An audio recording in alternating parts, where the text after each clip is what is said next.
नमस्कार, learning YouTube channel में आप सभी का स्वागत है। आज मैं आप सभी के सामने एनसीईआरटी की पुस्तक अध्याय 3 एनसीईआरटी की पुस्तक हमारे अतीत पाठ 3 भोजन संग्रह से उत्पादन तक, ये कक्षा 6 की है, पुस्तक में से लिया गया पाठ है। नैनवन का भोजन। आज नैनवन अपना पसंदीदा खाना खा रही थी, चावल, स्क्वाश, कद्दू, बीन्स और गोश्त। स्क्वाश, कद्दू और बीन्स उसकी नानी ने अपने घर के पिछवाड़े के छोटे से बगीचे में उगाया था। खाते खाते नैनवन को पिछले दिनों अपनी स्कूल की तरफ से की गई यात्रा के दौरान मध्य प्रदेश में खाए खाने की याद आ गई। वह कितना मसालेदार था, पर वह ऐसा क्यों था। तो कहानी के इस पाठ की शुरुआत ऐसा होता है कि जो नैनवन का भोजन है, वो नैनवन जो जाती है वहाँ पे क्या कहते हैं मध्य प्रदेश, तो वहाँ पे जो खाना खाती है उसको वहाँ के मसालेदार की वो याद आने लग जाती है। अक्सर हम कहीं पर जाते हैं तो वहाँ के जो होते हैं खान पान हमें कहीं ना कहीं याद आने लग जाते हैं। तो आगे चलते हैं। विभिन्न प्रकार के भोजन। तो भोजन किस प्रकार के, बहुत सारे हैं, उसकी बात है। भोजन विभिन्न प्रकार के।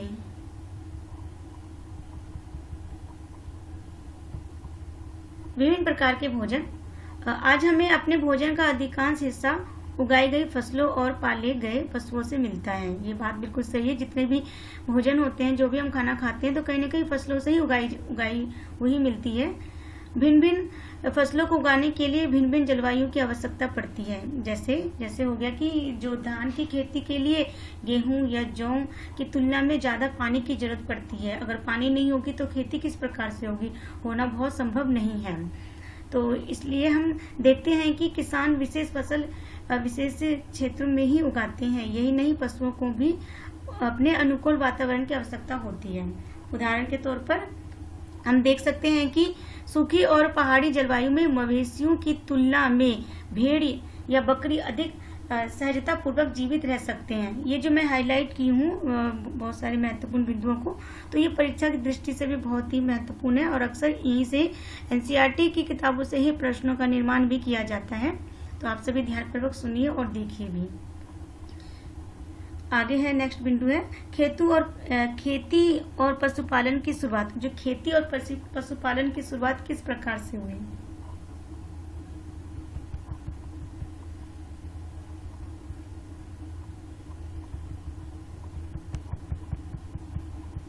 यहाँ पे खेती और पशुपालन की शुरुआत किस प्रकार से हुई, उसकी भी बात कही गई है। ये देखिए, दुनिया की जो जलवायु बदलती रही है, साथ ही लोग जिन वनस्पतियों और पशुओं का भोजन के रूप में इस्तेमाल करते थे, वह भी बदलते रहे हैं। और खाने योग्य वनस्पतियाँ कहाँ कहाँ मिल सकती हैं, जैसे बीज कैसे अपनी ठंडक से टूटकर गिरते हैं, गिरे बीजों का अंकुरन और उनसे पौधे का निकलना आदि। तो यहाँ पे भी जो मतलब कि पौधे की देखभाल करनी शुरू कर दी होगी। चिड़ियों और जानवरों से पौधों की सुरक्षा की होगी ताकि वे ठीक से बढ़ सकें। बिल्कुल सही बात है। खेती और पशुपालन की शुरुआत कैसे हुई है, ये इसका यहाँ पे बात को बताया गया है। और इसी तरह से उन्होंने पौधे की देखभाल करनी शुरू कर दी थी। चिड़ियों और जानवरों से पौधों की सुरक्षा की होगी ताकि वे ठीक से बढ़ सके और उनके बीज पक सके। इस प्रकार धीरे धीरे वे कृषक बन गए होंगे। तो वहाँ की जो किस प्रकार खेती होती थी, पशुपालन की शुरुआत हुई थी, तो उसके बारे में यहाँ पे पाठ के अंतर्गत बताया जा रहा है। फिर सबसे पहले जिस जंगली जानवर को पालतू बनाया गया वह कौन था, वह कौन सा जानवर था, वह था कुत्ता। सबसे पहले जिस जंगली जानवरों को पालतू बनाया गया था वह था कुत्ता। और धीरे धीरे भेड़, बकरी, गाय और सूअर जैसे जानवरों को अपने घरों के नजदीक आने को उत्साहित करने लगे। ये थे, इसमें ये बताया गया है। फिर फिर क्या कहते हैं, अक्सर लोग जो है अन्य जंगली जानवरों के आक्रमण से इनकी सुरक्षा किया करते थे और इस तरह धीरे धीरे वे पशुपालन बन गए होंगे। तो अगर कहा जाए कि पशुपालन कैसे बने, तो यहाँ पे बताया गया है कि जो जानवर के जो आक्रमण से जो इनकी सुरक्षा किया करते थे, वे इस तरह से धीरे धीरे क्या हुए, पशुपालन बन गए। फिर इसके बाद क्या आप सभी बता सकते हैं जो कुत्तों को ही पालतू क्यों माना गया। आप सोच सकते हैं कि क्यों, आखिर उसी को ही क्यों पालतू माना गया। तो आगे हम बात करते हैं। यहाँ पे अगला है हेडिंग है बसने की प्रक्रिया। क्या उस समय जो भोजन खाते थे, रहते थे, तो उनकी क्या प्रक्रिया थी बसने की? वो है लोगों द्वारा पौधे उगाने और जानवरों की देखभाल करने को ही बसने की प्रक्रिया का नाम दिया गया। अगर कहा जाए बसने की प्रक्रिया जो है, ये शब्द जो है ये किस अध्याय में बताया गया है, तो हम यहाँ पे बता सकते हैं कि अध्याय जो चैप्टर 3 है उसके अंतर्गत बताया गया है। बहुत गहराई से भी प्रश्नों का निर्माण किया जाता है। फिर है अपनाए गए ये पौधे तथा जानवर अक्सर जंगली पौधों तथा जानवरों से भिन्न होते हैं। फिर जैसे उदाहरण के तौर पर लोग जो है उन्हीं पौधों तथा जानवरों का चयन करते हैं जिनके बीमार होने की संभावना कम हो।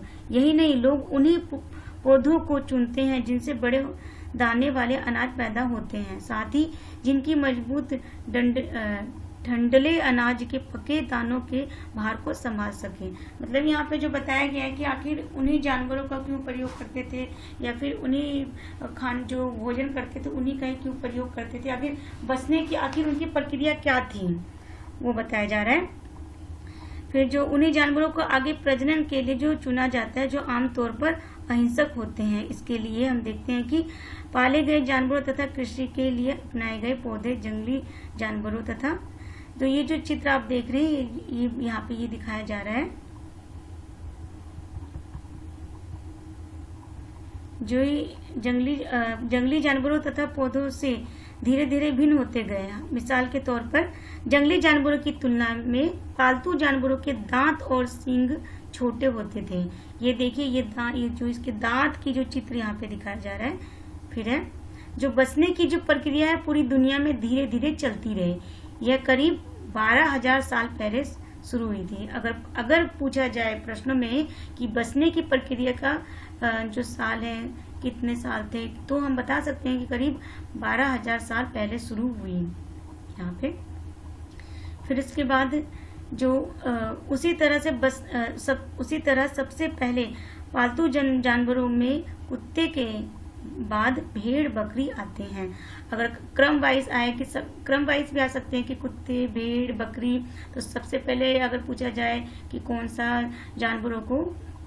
सी श्रेणी में सबसे ज्यादा जानवर आते थे, मतलब किसको पालतू माना जाता था, तो वो है कुत्ते को। फिर इसके बाद है पाठ, आगे चलते हैं पाठ के अंतर्गत। फिर एक नवीन जीवन शैली। अब हम खान पान की बात करें, फिर बसने की प्रक्रिया बात करें, किस तरह से रहते थे, फिर उनकी जीवन शैली बहुत मायने रखता है कि जो हमारी दिनचर्या है पूरा किस तरह व्यतीत होती थी, हम जो भोजन करते थे, फिर उसके बाद वहाँ पे रहते थे, रहने की क्या प्रक्रिया थी, जीवन शैली हमारी जो पूरी दिनचर्या किस तरह जीते थे, उनकी शैली क्या थी, ये यहाँ पे बताया जा रहा है। एक नवीन जीवन शैली मतलब कि जो तुम किसी पौधे के बीज को बो कर देखो, तुम पाओगे कि इसके विपरीत होने में कुछ वक्त लगता है। सही बात है कि जब एक पौधे का जो हम बीज बोते हैं तो उसको उगने में बहुत समय लग जाता है, तो उसी तरह इंसान का भी जीवन शैली यहाँ पे बताया जा रहा है कितना समय लग जाता है। इसमें कुछ दिन, महीने या फिर साल तक लग सकता है। इसलिए जब लोग पौधे उगाने लगे तो उनकी देखभाल के लिए उन्हें एक जगह पर लंबे समय तक रहना पड़ा। बीज बोने से लेकर फसलों के पकने तथा पौधों की सिंचाई करने, खरपतवार हटाने, जानवरों और चिड़ियों से उनकी सुरक्षा करने जैसे बहुत से काम शामिल थे। कटाई के बाद अनाज का उपयोग बहुत संभाल कर करना पड़ता था। अब देखिए, अनाज को भोजन और बीज दोनों ही रूपों में बचाकर रखना आवश्यक था, इसलिए लोगों को इसके भंडार की बात सोचनी पड़ी। अब देखिए, अब जो जितने भी भोजन है, बीज है, अनाज है, अब इसको तो सेव करके रखना ही पड़ेगा ना, तो उसके लिए क्या कर भंडारण की बात वो सोचने लगे। अब ये जो यहाँ पे बताया जा रहा है कि अनाज के उपयोग, ये जो अनाज के उपयोग के बारे में बताया जा रहा है, जो बीज के रूप में, खाद के रूप में, उपहार के रूप में, भंडारण के लिए, तो ये जो चित्र इसलिए यहाँ पे दिया जाता है अलग से, ताकि जो आप पाठ के अंतर्गत अलग से इसका अच्छे से गहन कर सके आप। फिर इसके बाद इसमें बताया जा रहा है जानवर, चलते फिरते खाद्य भंडार। जानवर बच्चे देते हैं जिससे उनकी संख्या बढ़ती है। अगर जानवरों की देखभाल की जाए तो उनकी संख्या तो बढ़ती ही है। सही बात है, हम जितने जानवर की देखभाल करेंगे तो जानवर की संख्या भी बढ़ती जाएगी। जहां हमने लापरवाही करी तो क्या होगी, जानवर की संख्या भी घट जाएगी। साथ ही उनसे दूध भी प्राप्त हो सकता है जो भोजन का एक अच्छा स्रोत है। यही नहीं, जानवरों से हमें मांस भी मिलता है। दूसरे शब्दों में पशुपालन भोजन के लिए भंडार का एक तरीका है। पशुपालन किसके लिए तरीका है, एक भंडारण का एक तरीका है। भोजन के अतिरिक्त जानवरों से और क्या क्या मिल सकता है, आप भी सोचिए कि जैसे हमें भोजन के अतिरिक्त जानवरों से क्या क्या मिलता है। तो आप ये इसका उत्तर आप कमेंट बॉक्स में आप हमें दीजिए। आज जानवरों का उपयोग किस लिए होता है, आज वर्तमान युग में भी जानवरों का उपयोग किस लिए होता है, तो ये भी आप अपने सुझाव भी यहाँ पे और प्रश्नों के उत्तर भी आप साथ साथ में दे सकते हैं। आओ आरंभिक कृषकों और पशुपालकों के बारे में पता करें। चलिए हम लोग सभी मिलकर पता करेंगे कि पढ़ते पढ़ते कि क्या कहाँ पे कृषकों और पशुपालन के बारे में मतलब पता कर सकते हैं। यह है मानचित्र के माध्यम से भी प्राप्त कर सकते हैं, देख सकते हैं हम लोग। फिर आगे बात है, शुरुआती कृषकों और पशुपालकों के होने के साक्ष्य मिले हैं। ये पूरे उपमहाद्वीप में पाए गए हैं। इनमें सबसे पहले पश्चिमोत्तर क्षेत्र में, आधुनिक कश्मीर में और पूर्वी तथा दक्षिण भारत में पाए गए हैं। ये बहुत महत्वपूर्ण है, जितनी भी मैं हाईलाइट की हूँ ये बहुत ज्यादा महत्वपूर्ण कथन है। फिर इसके वास्तव में ये निर्दिष्ट स्थान कृषकों और पशुपालकों की बस्तियां थी या नहीं, इसे जांचने के लिए वैज्ञानिक खुदाई में मिले पौधों और पशुओं की हड्डियों के नमूनों का अध्ययन करते हैं। इनमें से सबसे रोचक जो जले हुए अनाज के दानों के अवशेष हैं। सबसे महत्वपूर्ण क्या है यहाँ पे, जो रोचक जो है जले हुए अनाज के दानों के अवशेष है। ऐसा लगता है कि ये गलती से या फिर जानबूझकर जलाए गए होंगे। वैज्ञानिक इन अनाज के दानों की पहचान कर सकते हैं। इसी तरह हमें पता चलता है कि जो ये उपमहाद्वीप के विभिन्न भागों में बहुत सारी फसलों को उगाई जाती रही होंगी। हमें यहाँ पे ये बताया जा रहा है कि जो उपमहाद्वीप है वहाँ पे बहुत सारी फसलों को उगाया जाता होगा, उसकी बात कर रहे हैं।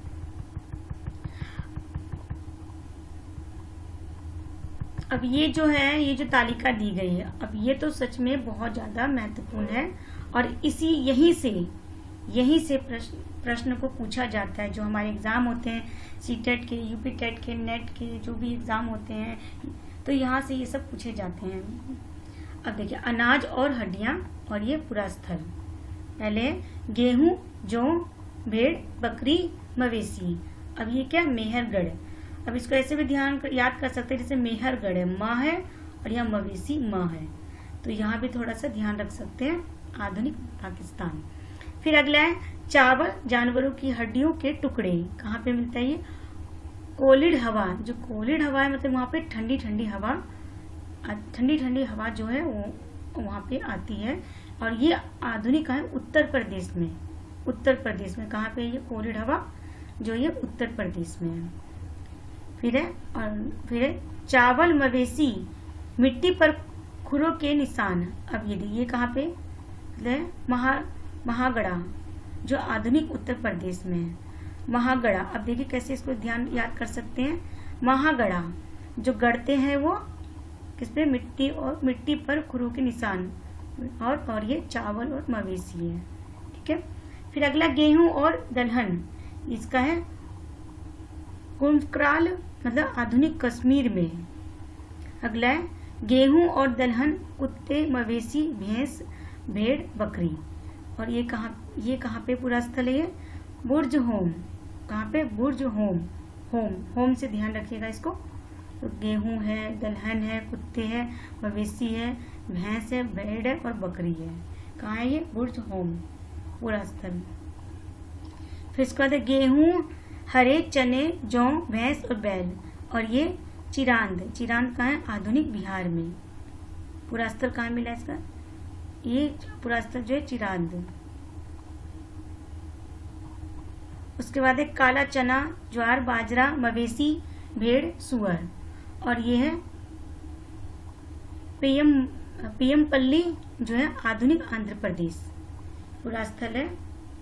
और जो अनाज और हड्डियां हैं जो भी है, ये काला चना, बाजरा, ये बताया जा रहा है।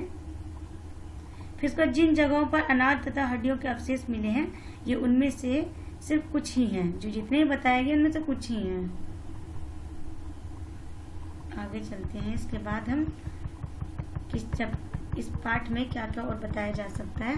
जैसे स्थायी जीवन की ओर, सबसे पहले जीवन जो ऊपर बताया गया था, जीवन को शैली के बारे में बताया गया था।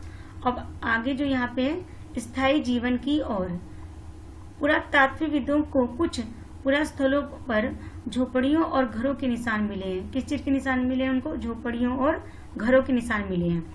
जैसे कि बुर्ज होम, मतलब वर्तमान कश्मीर में, बुर्ज होम का है कह सकते हैं, ये है वर्तमान कश्मीर में के लोग गड्ढे के नीचे घर बनाते थे जिन्हें गर्तवास कहा जाता था। क्या गड्ढे के नीचे घर बनाते थे, उसको क्या कहा जाता था? गर्तवास कहा जाता था, मतलब गर्तवास कहा जाता है। इनमें उतरने के लिए सीढ़ियां होती थी, इससे उन्हें ठंड के मौसम में सुरक्षा मिलती होगी। पुरातात्विकविदों को झोपड़ियों के अंदर और बाहर दोनों ही स्थानों पर आग जलाने की जगह मिली है। ठीक है, अब ये एक गर्तवास का चित्र बनाओ।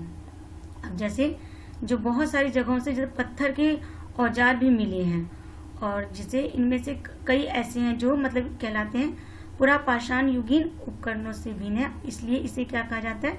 नवपाषाण युग माना गया है इसे। और ओखली और मूसल का प्रयोग अनाज तथा वनस्पतियों से प्राप्त अन्य चीजों को पीसने के लिए किया जाता था। आज हजारों साल बाद भी ओखली और मूसल का प्रयोग अनाज पीसने के लिए किया जाता है। फिर इसके बाद है, अब यहाँ पे ये जो चित्र आपको दिखाया जा रहा है, जो नवपाषाण युग के उपकरण हैं, ये नवपाषाण युग के पुरास्थलों से कई प्रकार के मिट्टी के बर्तन मिले हैं। अगर पूछा जाए कि नवपाषाण युग के पुरास्थलों से क्या मिले हैं, तो ये मिट्टी के बर्तन मिले हैं। ये जो नवपाषाण युग के कुछ उपकरण हैं, ये जो यहाँ पे दिखाया जा रहा है।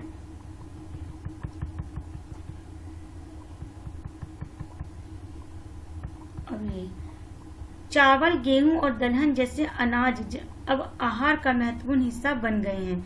इसके साथ ही अब लोग कपड़े भी बुनने लगे हैं। इसके लिए कपास जैसे आवश्यक पौधे उगाए जा सकते हैं। और ये जो दिखाया जा रहा है आपको चित्र, क्या आप कल्पना कर सकते हैं कि इस पात्र में क्या रखा होगा? जो ये चित्र है कि मटके की तरह का है, इसके अंदर क्या हो सकता है? और ये जो है मतलब भोजन संग्रह करने का काम करते रहे। मतलब जो ये दिखाया जा रहा है, जैसे एक तरफ जहाँ कई जगहों पर स्त्री पुरुष शिकार और भोजन संग्रह करने का काम करते थे, वहीं अन्य लोगों ने हजारों सालों के दरमियान धीरे धीरे खेती और पशुपालन को अपना लिया। बहुत जगह लोग मौसम के मुताबिक बदल बदल कर अपनी जीविका चलाया करते थे। तो जीवन किस तरह व्यतीत होता था और किस तरह उनका जीवन चलाया जाता था, यह भी इसके अंदर बताया जा रहा है। अब आते हैं कि उनका रीति रिवाज, हमने भोजन की बात करी, हमने उनके जीवन शैली की बात करी, और फिर उस तरह किस तरह से वो लोग अपना जीवन व्यतीत करते थे, कृषि करते थे, कहाँ पे क्या कार्य होता था वो। अब हम आते हैं कि रीति रिवाज क्या रीति रिवाज की बात करते हैं। पुरातात्विकविद बहुत स्पष्ट रूप से इस बारे में कुछ नहीं कह सकते, लेकिन विद्वानों ने ऐसे किसानों का अध्ययन किया है, इनमें से प्राय कृषक और पशुपालक समूह में रहते हैं, जिन्हें जनजाति कहते हैं। जनजाति किसे कहते हैं ये भी यहाँ पे बताया जा रहा है। विद्वानों ने पाया कि ये लोग कुछ ऐसे रीति रिवाजों को मानते हैं जो संभवतः पहले से ही प्रचलित रहे हैं। अब जनजाति किसे कहते हैं, जनजाति से हमारा क्या अभिप्राय है, जनजाति का क्या अर्थ है, तो यहाँ पे कई प्रश्नों का निर्माण हो सकता है, और इसी आधार पर हम एनसीईआरटी के पुस्तकों से भी अच्छे से एक्सप्लेन करके यहाँ पे हम उत्तर दे सकते हैं। जनजाति, अब देखिए जनजाति, प्राय जनजाति के लोग छोटी छोटी बस्तियों में रहते हैं। ज्यादातर परिवार एक दूसरे से संबंधित होते हैं और इस तरह के परिवारों के समूह मिलकर जनजाति का निर्माण करते हैं। जनजाति के सदस्य शिकार, भोजन संग्रह, खेती, पशुपालन, मछली पकड़ने जैसे पेशे अपनाते हैं। और ये जो अक्सर महिलाएं खेती का सारा काम करती हैं, इनमें से जो मतलब जमीन तैयार कर बीज बोने, पौधे की देखभाल करने, काटने तक का काम शामिल है। और जो बच्चे पौधों की देखभाल करते हैं, चिड़ियों जानवरों को दूर भगाते हैं ताकि वे पौधों और फसलों को नुकसान ना पहुंचाएं। मतलब किस तरह से जो जीवन शैली है, जो जनजाति जो है, फिर जो किस तरह से सभी मिलकर कार्य को यहाँ पे करते हैं। जो महिलाएं हैं फसल दावकर अनाज कूटती पीसती हैं और पुरुष आमतौर पर पशुओं के बड़े बड़े झुंडों को चराते हैं। और जबकि छोटे छोटे जो बच्चे हैं झुंडों को, मतलब यहाँ जानवरों की सफाई, दूध निकालना, स्त्री पुरुष सभी मिलकर कार्य को करते हैं। उसी तरह दोनों मिलकर बर्तन बनाने, टोकरियाँ बुनने, औजार झोपड़ियाँ बनाने काम साथ ही साथ करते हैं। नाच गाना, घरों की सजावट आदि जो है जिंदगी एक अहम हिस्सा है। सही बात है। जनजाति जो लोग हैं, जनजाति के जीवन जो लोग हैं, सभी अपना जीवन कैसे व्यतीत करते हैं, खान पान करना, पशुपालन, रहना, रहन सहन, खेती करना, ये सभी मिलके ही कार्य को करते हैं। फिर जनजाति के बाद हम अगले पे आते हैं टॉपिक पे कि इसके अंदर और क्या बताया जा सकता है। आगे कुछ महत्वपूर्ण बिंदु हैं जो जनजाति पर आधारित हैं। जैसे कुछ व्यक्तियों को नेता मान लिया जाता है, वे अनुभवी वृद्ध व्यक्ति, नौजवान योद्धा या फिर पुरोहित हो सकते हैं। जैसे जनजातियों की संस्कृति परंपराएं बहुत समृद्ध तथा विशिष्ट होती हैं। इनमें उनकी भाषाएं, संगीत, कहानियां, चित्रकारी भी शामिल हैं और उनके अपने देवी देवता होते हैं। जमीन, जंगल, घास के मैदान, पानी पूरे कुनबे की संपत्ति मानी जाती है जिनका उपयोग सभी एक साथ करते हैं। इनमें गरीब और अमीर के बीच कोई खास अंतर नहीं होता है और इसके लिए जनजाति समाज अन्य समाजों से भिन्न होता है। और ये जो है अन्य समाजों के बारे में तुम आगे पढ़ोगे, मतलब मैं और आगे समाजों के बारे में बताऊंगी। और फिर इसके बाद आगे हम बढ़ते हैं कि सूक्ष्म निरीक्षण के अंतर्गत मेहरगढ़ में जीवन मृत्यु, किस तरह से जीवन मृत्यु के बारे में भी बताया जा रहा है यहाँ पे कि जो मेहरगढ़ संभवतः वह स्थान है जहाँ स्त्री पुरुषों ने इस इलाके में सबसे पहले जौ, गेहूं उगाना और भेड़ बकरी पालना सीखा। बहुत महत्वपूर्ण लाइन है यहाँ पे ये कि मेहरगढ़ के लोगों ने जौ उगाना कार्य किया, भेड़ बकरी पालना, ये सब वहाँ पे उन्होंने सीखा।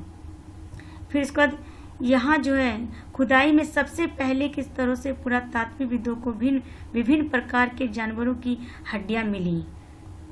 और फिर इसके मेहरगढ़ में इसके अलावा चौकोर तथा आयताकार घरों के अवशेष भी मिले हैं। कौन से घर मतलब घर के अवशेष किस प्रकार के मिले? चौकोर तथा आयताकार। और ये जो गांव है, गांव की यह विशेषता है कि वहां रहने वाले अधिकांश लोग भोजन उत्पादन में लगे रहते हैं। सही बात है, गांव की विशेषता भी यहाँ पे बताई गई है।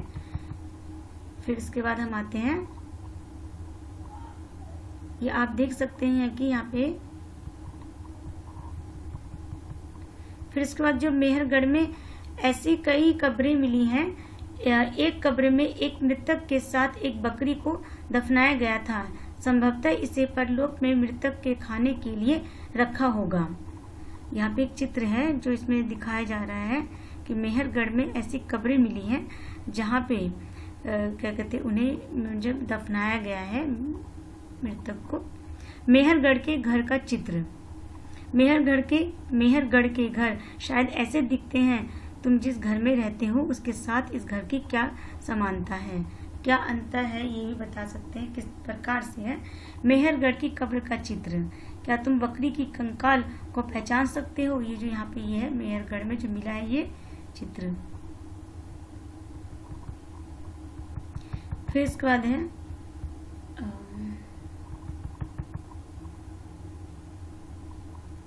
अन्य यंत्र। एटलस में तुर्की ढूंढो, मतलब नवपाषाण युग के सबसे प्रसिद्ध पुरास्थलों में एक चताल युग तुर्की में है। यहाँ दूर दराज स्थानों से कई चीजें लाई जाती थीं और उनका उपयोग किया जाता था, जैसे सीरिया से लाया गया चकमक पत्थर। सीरिया से क्या लाया गया? चकमक पत्थर। लाल सागर की कोड़िया तथा भूमध्य सागर की सीपियां। ध्यान रहे कि उस समय तक पहिए वाले जो वाहन का विकास नहीं हुआ था। लोग सामान खुद या जानवरों की पीठ पर लाद कर लाया करते थे, मतलब एक स्थान से दूसरे स्थान लेकर जाते थे। फिर जो उपयोगी शब्द हैं जो इस पाठ के अंतर्गत बहुत उपयोगी हैं, जैसे कृषक, पशुपालक, नवपाषाण युग, बर्तन, जनजाति, गांव, घर, कब्र, इन सब के बारे में हमने इस पाठ में अध्ययन किया। अब इस पाठ के अंतर्गत कुछ प्रश्नों को भी बताया गया है, जैसे आप इसको हल कर सकते हैं, और जो विद्यालय स्तर के बच्चों के लिए भी बहुत उपयोगी है, और जो एंट्रेंस एग्जाम की तैयारी कर रहे हैं, मतलब बहुत सारे एग्जाम होते हैं, सीटेट, यूपीटेट, तो उनमें भी इन प्रश्नों को पूछा जाता है, तो इन प्रश्नों को आप हल कर सकते हैं और इन प्रश्नों के उत्तर आप कमेंट बॉक्स में हमें दे सकते हैं। तो कुछ महत्वपूर्ण तिथियां हैं, जैसे बसने की प्रक्रिया का आरंभ लगभग 12,000 साल पहले। फिर इसके बाद मेहरगढ़ में बस्ती का आरंभ लगभग 8,000 साल पहले। और जो यहाँ पे जो प्रश्न पूछे गए, जैसे खेती करने वाले लोग एक ही स्थान पर लंबे समय तक क्यों रहते थे, तो आप भी बताइए कि क्यों रहते थे, आखिर क्या कारण थे। और जैसे फिर इसके बाद जैसे सही गलत है, हुल्लूर में ज्वार बाजरा मिला है, तो क्या कहाँ मिला है, मतलब क्या ये सही लाइन है या नहीं है, गलत है, तो आप इसके उत्तर कमेंट बॉक्स में दे सकते हैं। जैसे बुर्ज होम में लोग आयताकार घरों में रहते थे, तो अब ये सही है कि नहीं है। चिरात कश्मीर का एक पूरा स्थल है, ये भी सही है या गलत है, तो आप इसका उत्तर दे सकते हैं आप। फिर आप इस प्रकार आपको मेरा YouTube चैनल कैसा लगा, आप हमें सब्सक्राइब कर सकते हैं, कमेंट बॉक्स में उत्तर दे सकते हैं। इसी तरह से मैं और इसी तरह से पाठ को लेकर आऊंगी, और उसमें मैं महत्वपूर्ण हाईलाइट करके कथनों को लेकर आऊंगी, ताकि मैं उसी को आपके सामने बता सकूं। और मैं आशा करती हूं कि आप मेरे YouTube चैनल को सब्सक्राइब कीजिए, ताकि आपको नोटिफिकेशन मिलते रहे। धन्यवाद।